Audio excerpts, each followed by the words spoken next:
គ្រៀងថ្មីនឹងក្រោយបងអង្គចំរៀងអ្នកប្រធ្ងោស្ដាយស្រណោស្ដាយចិត្តដែលស្មងស្ដាយឈ្មោះស្នេហាចម្រៀងសោកស្ដាយខ្លាយជាពរជ័យជាចំណងដៃដល់ថ្ងៃរៀបការរៀងរាប់ភ្ជាប់រឿងដែលឥតខ្លឹមសារជារឿងអនិច្ចាស្នេហាព្រួលប្រែ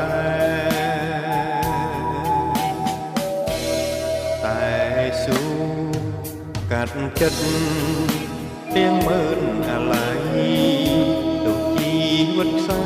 ក៏សុខចិត្តដែរតែសូមឲ្យអូ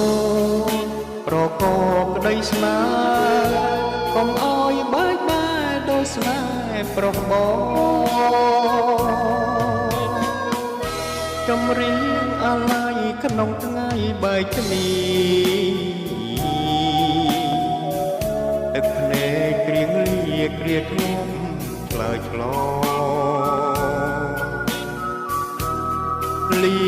រឿងទាំងអលាឈ្មោះអូនបងលាចិត្តដែលបងឆ្លងស្ពានជីវិត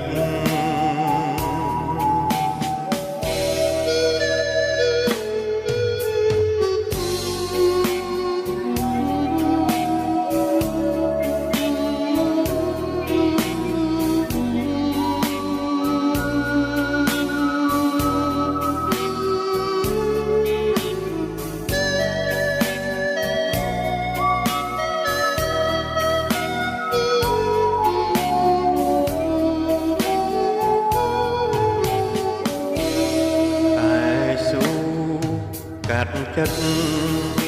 ទាំងមើលអាឡ័យទុកជីវិតផ្សៃក៏សុខចិត្តដែរតែសូមឲ្យអូនប្រកបក្តីស្នេហ៍កុំឲ្យបែកបាក់ដោយស្នេហ៍ប្រុសបងចម្រៀងអាឡ័យក្នុងថ្ងៃបែកគ្នា